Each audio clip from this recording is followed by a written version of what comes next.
আমাকে আর আমার নাতনিকে শেষ করেছে। আমাকে কুচি কুচি করে কেটে রান্না করে খাইয়ে দিয়েছে, আর আমার নাতনিকে মেরে শেয়াল কুকুরদের খাওয়ার জন্য জমির মাঝখানে ফেলে দিয়ে এসেছে। কিন্তু ও কেন তোমার এত বড় ক্ষতি করলো?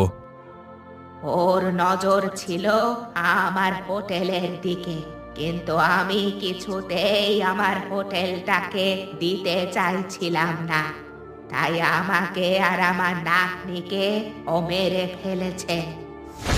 এখন তো তোমার ক্ষমতা আছে, তুমি তাহলে ওকে বাঁচিয়ে রেখেছো কেন? আমি চাইলেও ওর ক্ষতি করতে পারি না এখন, না হলে ও আমার হোটেলটা পুড়িয়ে দেবে। বেশ, আমরা তোমাকে কথা দিচ্ছি, আমরা কানাইকে আজকে রাতের মধ্যেই জমির মাঝখানে নিয়ে যাব, তুমি তাকে শেষ করে ফেলবে। বেশ, আজকে তাহলে আমি তোমাদের জন্য অপেক্ষা করব মাঠের মাঝখানে।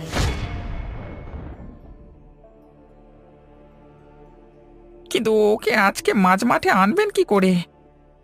আমার একটা পরিকল্পনা আছে, তার জন্য সুধীরের সাহায্য প্রয়োজন। আমাকে কি করতে হবে?